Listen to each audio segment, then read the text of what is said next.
बापू जोरदार आदमी थे, साथ में बकरी लेके गए। कहा मैं बकरी का दूध पीता हूँ। गांधी जी हमेशा बकरी का दूध पिया करते थे। गांधी जी को पता था डेंगू नहीं होता है। डेंगू उम्र पीते हैं आजकल। बकरी का पीते हैं, बेड का पीते हैं क्या? बकरी का तो पीते हैं। हाँ मैंने तो अभी अभी पिया भाई रे, अभी हुआ था डेंगू हुआ था, तो 2-4 दिन पिया था, उससे प्लेटलेट्स बढ़ जाती है। तो बापू को पहले से पता था कि भाई अपने साथ बकरी लेके चलेंगे। तो गांधी जी की फोटो है, कभी देखना आप गूगल पे, वो जहाज के पास में खड़े हैं, हाथ में बकरी की रस्सी पकड़ रखी है। अब उनका बिना बकरी का दूध पिए अपना पार पड़ती नहीं भाई साहब। तो लंदन भी जाएंगे तो क्या लेके जाएंगे? मुझे लगता है अपने जो पेपर बनाने वाले कितने अच्छे हैं कि इन्होंने कम से कम ये क्वेश्चन तो कभी नहीं पूछा ना, बकरी का नाम बताओ। या ये क्वेश्चन पूछ लेते, उस पहली बकरी का नाम बताओ इसने विदेश यात्रा की थी, पूछ सकते थे ना। पर उन्होंने अभी तक ऐसा पूछा। तो बापू खोड़ला आदमी था यार, ऐसे थोड़ी हो सकता है कि मैं बकरी का दूध पीऊंगा साथ में क्या लेके जाऊंगा? बकरी लेके जाऊंगा। पर गांधी जी है भाई, लेके जाएंगे तो लेके जाएंगे। तो एक टिकट और किसकी बनवानी पड़ी है? रोज अलग अलग बकरी का दूध नहीं। हाँ बापू बापू है तो वो तो मैंने नहीं बताई कि बात है दिन बापू वाले तो, कि अहमदाबाद में कोई कांग्रेस का अधिवेशन, और सुभाष वाली बात है ना। तो वो सुभाष वहां आए हुए, सुभाष को चाय पीने गए थे, बंगाली आदमी, बंगाली बाबू चाय पीते। पर गांधी जी ने बैन करे कि साबरमती आश्रम में कोई भी चाय पिएगा। तो सुभाष ने कस्तूरबा गांधी को जाग कहा कि आंटी जी प्लीज बिना चाय के पार पड़ेगी। कस्तूरबा गांधी खुद चाय पीते गांधी जी से छुप छुप के। तो डोगरी ने कहा तू तो अपने 3 बजे रसोई में आ जाना, माँ बेटे चुपचाप बैठ के पी लेंगे अपने। इस खोड़ले आदमी को पता चल गया तो ये अपने को पीने 3 बजे चुपचाप कस्तूरबा गांधी ने 2 कप बनाए, सुभाष और कस्तूरबा गांधी फटाफट पी रहे। बापू कोई काम के लिए अंदर आए, कोई सामान ढूंढने के लिए, सामान मिला नहीं तो उनको लगा वाइफ से पूछ लेते हैं, वाइफ कहाँ होगी? तो भाई रसोई में होगी। बापू रसोई में आए तो अगले दोनों लगे हुए चाय पीने फटाफट। बापू ने जैसे देखा, बापू को पता था कस्तूरबा गांधी पीती है। अगर बापू ने सुभाष को जब देखा तो उन्होंने सुभाष के सिर पे हाथ फेरा और कस्तूरबा गांधी का कि लड़का बहुत अच्छा है, चाय पिला दिया कर चुपचाप अंदर बिठा के। सुभाष बड़े ऑब्लाइज फील करते हैं, अरे यार मेरे लिए गांधी जी नियम तोड़ दिए, साबरमती आश्रम का नियम है कि यहाँ कोई चाय पी नहीं सकता, पर मेरे कहा गया यार चुपचाप पी के चले जाएगा। सुभाष बड़े राजी हुए। थोड़े साल बाद कलकत्ता में अधिवेशन था। सुभाष के बड़े भैया थे शरद चंद्र बोस, क्या नाम था? शरद चंद्र बोस। मैं उनकी वाइफ का नाम भूल गया, सुहासिनी ऐसा कुछ और नाम था उनकी वाइफ थी। तो उन्होंने अपने वो भैया भाभी जो थे उनको कहा कि भैया भाभी मैं जब अहमदाबाद गया था ना, गांधी जी ने मेरा बड़ा ध्यान रखा था। इवन मेरे लिए गांधी जी ने अपने नियम तोड़ दिए थे सारे के सारे। इसलिए जब गांधी जी आए कलकत्ता, अपने ध्यान रखना, अपने बंगाली है, अपने कलकत्ता के अपने घर आएंगे गांधी जी। उनका सुभाष गांधी जी देश के सबसे बड़े नेता है, तू नहीं कहता तो भी ध्यान रखते, पर तू कह रहा है तो और ध्यान रख लेंगे। तो गांधी जी जहां जाते उससे पहले महादेव देसाई ये चले जाते, जो गांधी जी के पीए थे, ये जाके पूरी व्यवस्था देखते। तो महादेव देसाई ये गए, वहां जाकर पूछा कि हाँ भाई गांधी जी की व्यवस्था। शरद चंद्र बोस ने कहा डन एकदम, बापू के लिए कमरा देना ना अलग से, ये रहा। आपने कहा था बापू के कमरे में सुबह सुबह रोशनी आनी चाहिए, ये देख लो खिड़की भाई साहब एकदम सनलाइट मस्त आएगी इसके अंदर। और आपने क्या कहा था, एक लाठी रखनी है, रख दी। एक टॉर्च रखनी है, रख दी। एक गर्म पानी के लिए वो रखना है, वो रख दिया। एक लैंप रखना है, वो रख दिया। एक टेबल लगानी है, वो लगा दी। ये इस कंपनी के पेन रखने थे, हमने रख दिए। इतने कागज रखने रख दिए, सब हमें सब पता है। आप क्या लगता है बापू के बारे में जानते नहीं है? महादेव देसाई ने कहा वो बापू बकरी का दूध पीते हैं। अरे क्या पता है, सुभाष ने बता दिया, वैसे ही पता था। ये अपने 10 घर छोड़ के घर है, उनकी बकरी है वहां पे, वहां से डेली सुबह शाम 1 किलो दूध लाएंगे, बापू को तो कमी नहीं आएगी। महादेव देसाई ने कहा मतलब वहां से दूध लाओगे? हाँ, तो क्या बताओ दूध पहले निकाल के रख दे तो पहले रखा हुआ दूध खराब हो जाता है, बापू का हजमा खराब हो जाए। तो उन्होंने कहा एक काम करते हैं, हम बकरी को लाके यहीं बांध लेते हैं, और हाथों हाथ बापू जब कहेंगे दूध निकाला, और दूध निकाल के बापू को ला देंगे। उनका एक ही बकरी, मान लो वो बकरी बीमार हो तो तो क्या किया जाए कि 5-6 बकरियां बांधो, फिर मैं बता दूंगा आज इस बकरी का निकालना है। कोई बकरी यूं बीमार से दिखेगी तो उस बकरी का दूध निकालेंगे अपने नहीं। ठीक है भाई, ये लेके आएंगे। और वो बकरियां खाएगी क्या? तो उनका भाई जो बकरियां नहीं नहीं ड्राई फ्रूट्स लाओ इनके लिए।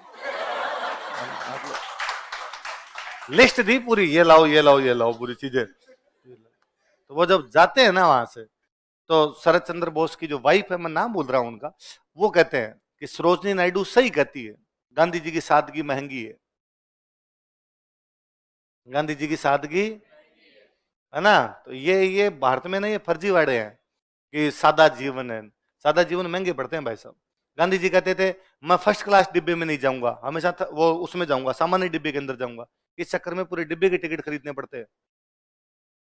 आप यूं सामान्य डिब्बे में सामान्य लोगों के साथ बैठ के जा रहे हो, कोई हमला कर दे तो?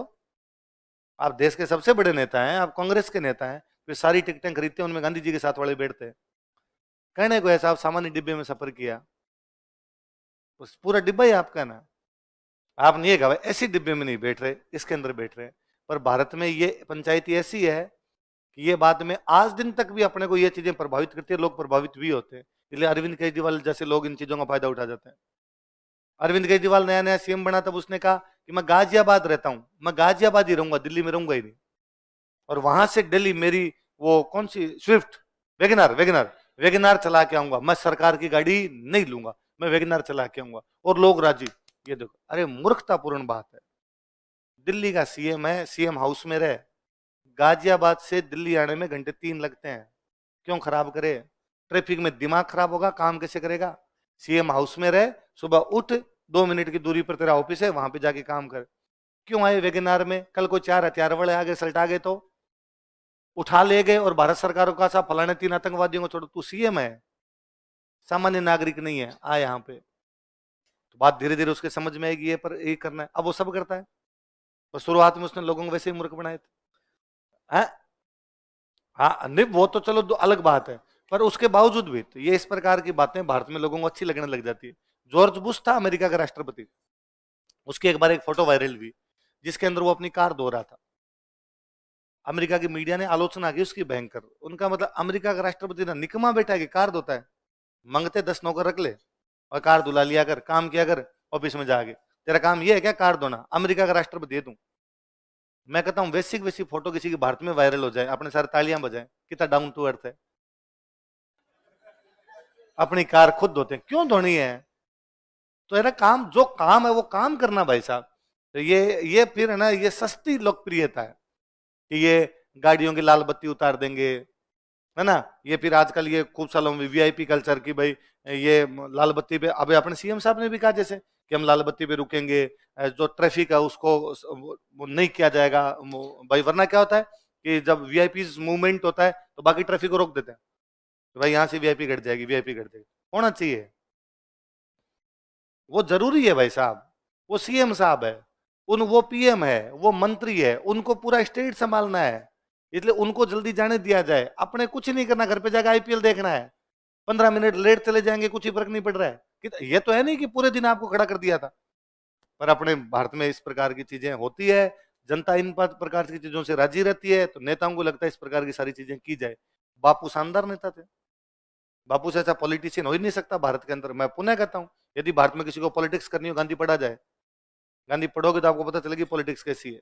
जनता को बावड़े बनाने के सारे तरीके थे, उस टाइम बनाए, आज वाले बनाओ बुलाए। तो गांधी में कई चीजें तो गजब यूं सीखने वाली सी है कि यार वो आदमी ठीक है, हम साहब बकरी का दूध ही पियेंगे, इसलिए साथ बकरी लेके जाएंगे।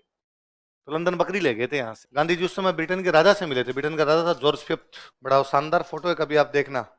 राजा अपने महल के बाहर आया हुआ है ना, बंकिंगम पैलेस जो राजा का महल है, उसे राजा बाहर खड़ा एकदम सीढ़ियों के ऊपर खड़ा है, गांधी जी सीढ़ियां चढ़ रहे हैं लंगोट बांधे हुए, है ना। तो किसी ने उस फोटो पे कमेंट किया था, क्या कोई विश्वास कर सकता है कई सालों बाद जब इस फोटो को देखा जाएगा कि ब्रिटेन का राजा, उस साम्राज्य का राजा जिसका सूर्योदय कभी अस्त नहीं होता था, ऐसे व्यक्ति से मिलने के लिए बाहर आ गया था जिसके पास पूरे कपड़े भी नहीं थे। बापू में ये तो जोरदार चीजें थी। तो वो जॉर्ज पंचम ने तब कहा था कि बाकी छोड़ यार, वो मेरा बेटा प्रिंस ऑफ वेल्स बॉम्बे गया था, तुमने विरोध क्यों किया? ऐसे आंदोलन में आया था ना प्रिंस ऑफ वेल्स, और प्रिंस यहाँ आया बॉम्बे।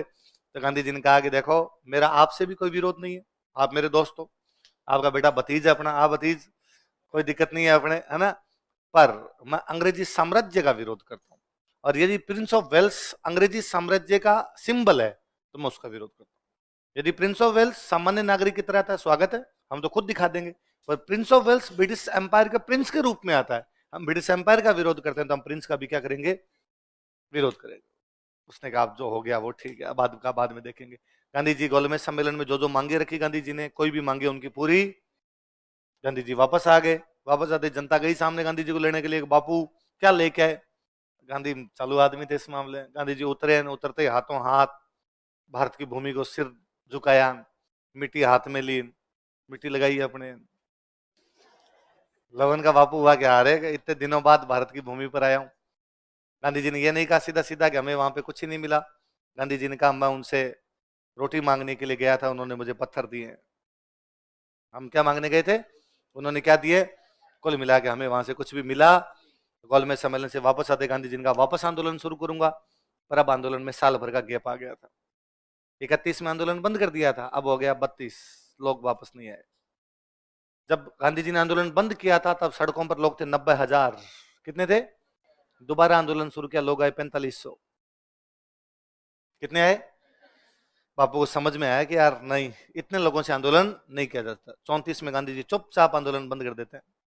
क्या है नहीं कुछ। संजय दत्त वाली मूवी है संजू, उसका पहला दूसरा सीन ही है कि बापू और बाबा में खूब सारी समानता है। बापू भी यरवदा जेल में, बाबा भी यरवदा जेल में। तो संजय दत्त भी कौन सी जेल के अंदर था, यरवदा। गांधी जी भी कौन से में रहे थे।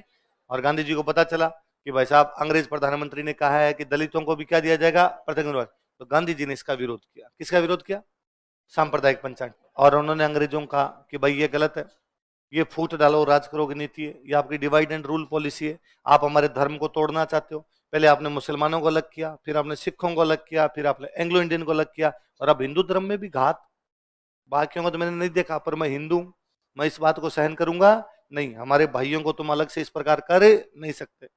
अंग्रेजों ने कहा होल्ड ब्रो, ये ना ये जो हमने दिया है ये अंबेडकर जी ने मांगा है। 3 गोलमेज सम्मेलनों में आए थे, तीनों में कहा था दलितों को क्या दिया जाए, हमने दे दिया। नहीं दें तो सर अंबेडकर नाराज, दें आप नाराज, आपस में चलटो भाई साहब। हमारी कोई पंचायत थी, गांधी जी ने कहा मैं करूंगा भूख हड़ताल। उन्होंने कहा भूख हड़ताल नहीं, आपको जो करना है ना वो करो बोले। अंग्रेजों ने कहा कुछ ही करो बोले। अब भाई 21 तारीख, 22 तारीख, 23 तारीख, 24, 25, अंग्रेज का हम भूख हड़ताल नहीं तोड़वाएंगे। हम क्यों तोड़वाए, हमारा मामला कांग्रेस वाले जो नेता है राजगोपालाचारी, राजेंद्र प्रसाद, मदन मोहन मालवीय, इनको लगा यदि बापू मर गए अपनी दुकानदारी बंद हो जाएगी भाई साहब। कांग्रेस का सबसे बड़ा नेता कौन, गांधी जी। फिर अपने को पूछेगा कौन, ये गए अंबेडकर सर के पास, और अंबेडकर जी जाकर कि प्लीज हाथा जोड़ी की बात है, डोगरे को जूस पिलाओ। अंबेडकर जी ने कहा मैं क्यों पिलाऊं, एक ढंग की चीज मिली है हमें, इस बहाने हमारे कुछ लोग संसद में पहुंचेंगे, हमारे कुछ लोग जाके वहां पर बात करेंगे, और गांधी इसका ही विरोध कर रहा है। शर्म नहीं आती तुम लोगों को, कांग्रेस वालों को, ऐसे कैसे कर सकते हो।